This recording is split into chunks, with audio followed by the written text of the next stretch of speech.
Sejarah mengenai Partai Komunis Indonesia sangat kompleks.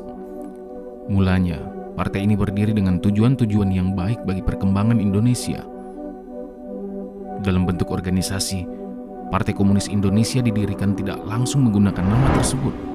Karenanya, sebelum tahun 1966, PKI memiliki banyak kader pendukung. Orang-orang Indonesia mengenal PKI lewat kudetanya pada tahun 1965. Namun, sepak terjang PKI tidak hanya itu saja. PKI sudah pernah memberikan pengaruh besar terhadap Indonesia. Tidak mudah untuk memadamkan pengaruhnya, bahkan hingga saat ini. Tapi sebelumnya, jangan lupa untuk like, subscribe, dan share channel ini. Juga aktifkan notifikasinya agar teman-teman bisa mendapatkan info mengenai video lainnya. Kebesaran PKI tidak hanya terdengar di dalam negeri saja. Nama besarnya menempati urutan partai komunis terbesar ketiga di dunia setelah partai komunis di Uni Soviet dan Cina. Partai ini bukan merupakan partai milik pemerintah, namun ia berhasil menggalang sekitar 3 juta rakyat Indonesia pasca kemerdekaan untuk bergabung di bawah sayap-sayapnya. Organisasi PKI memang bukan organisasi biasa. Setiap gerakannya tersusun rapi dan terorganisir dengan baik. Sampai-sampai PKI berhasil menghidupi organisasi-organisasi sayap atau underbone-nya yang digolongkan menjadi organisasi para wanita bernama Gerwani, para pemuda atau pemuda rakyat, para pelajar atau CGMI, para buruh atau SOBSI, serta para petani atau BTI. PKI terkenal akan bendera palu aritnya yang membawa dominasi warna merah sebagai lambang kekuasaan yang berani. PKI sendiri berafiliasi dengan Komunis Internasional yang ketika itu mengusung ideologi Marxisme, Leninisme, dan Komunisme hingga tahun 1943, di mana ketika itu sejarah runtuhnya Uni Soviet belum terbayangkan sama sekali karena saking kuatnya ketahanan Komunis Internasional yang sempat berhasil menggetarkan kubu Amerika Serikat. Komunis sendiri bahkan sempat menyusup ke tubuh Kementerian Presiden Soekarno yang mengakibatkan TNI Angkatan Darat merasa Presiden pertama Republik Indonesia tersebut terkontaminasi paham komunis. Sebagai buktinya, PKI pernah menjadi salah satu partai politik non-pemerintah yang dipercaya menyelenggarakan percaturan politik di Indonesia bersama sejarah Partai Masuni, Nahdlatul Ulama, dan sejarah Partai Nasional Indonesia. Partai Komunis Indonesia atau PKI awalnya berdiri dengan nama Indisch Social Democratische Vereniging atau ISDV yang didirikan oleh Henk Snevely. Organisasi ini merupakan gabungan dari Partai Sosialis Belanda dengan SDAP yang kemudian bersatu di bawah nama SDP Komunis yang beranggotakan 85 orang sosialis di Hindia Belanda. Pembentukan ini dilaksanakan pada tahun 1914 sebelum Indonesia melakukan persiapan matang menuju kemerdekaan karena saat itu belum ada sejarah BPU PKI, PPKI, dan sejarah perumusan Undang-Undang Dasar 1945. Ketika Indonesia ingin merdeka namun belum melakukan persiapan yang cukup untuk meraihnya, ISDV datang sebagai pihak yang mendidik para pribumi. Didikan mereka bertujuan untuk membangkitkan semangat nasionalisme dan menjadi jiwa yang merdeka di atas kaki sendiri. Mereka mengajari orang-orang Indonesia membebaskan diri mereka sendiri dari belenggu kolonialisme yang saat itu masuk masa penjajahan Belanda di Indonesia. Ide yang digunakan mendidik adalah ide dari paham Marxisme.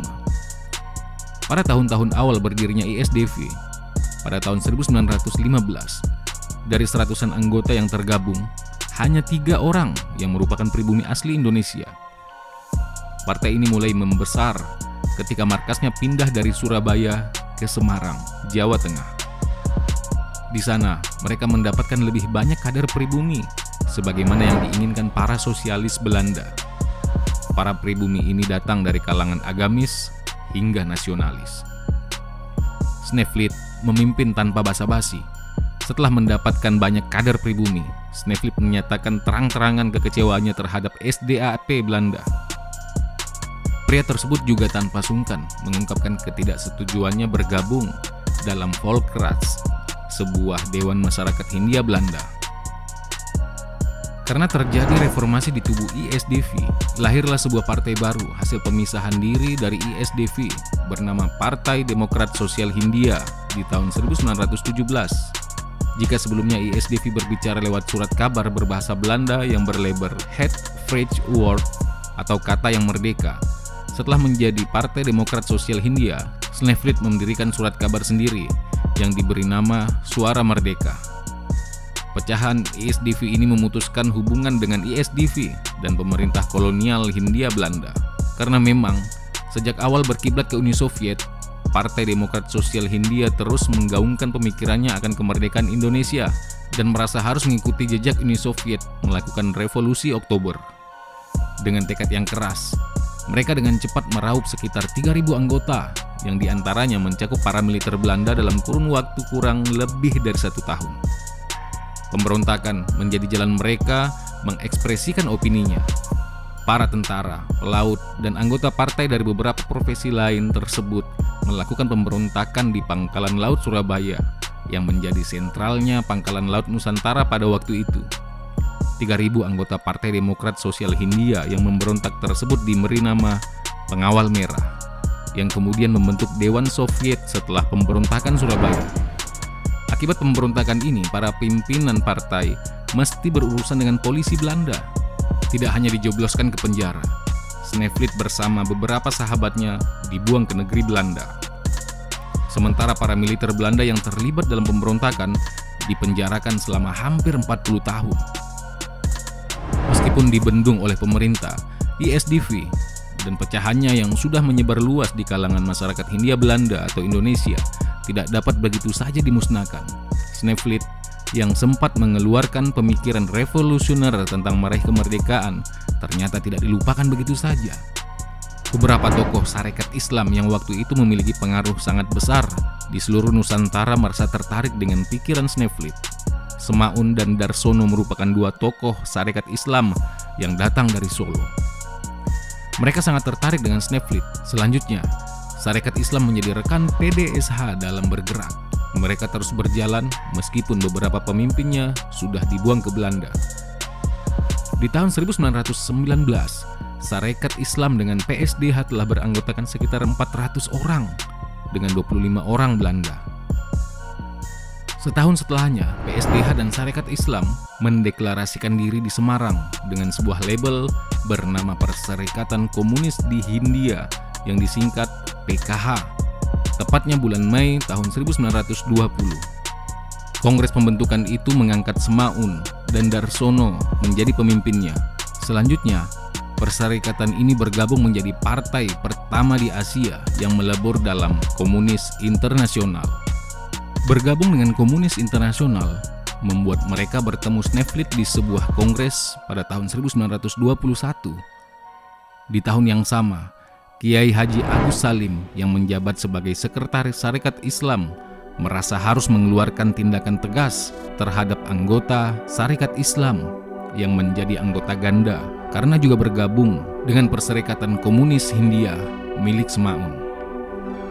Sarekat Islam menjadi pecah karena setiap anggotanya harus memilih satu keanggotaan saja.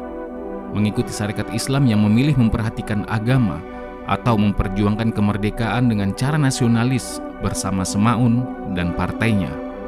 Karena itu, Semaun kemudian mempertegas organisasinya dengan mengubah nama menjadi Partai Komunis Indonesia atau yang lebih dikenal dengan PKI di tahun 1924. Sampai di sini catatan kaki kita kali ini. Jangan lupa di-subscribe ya teman-teman, agar semakin banyak video-video yang akan kita produksi.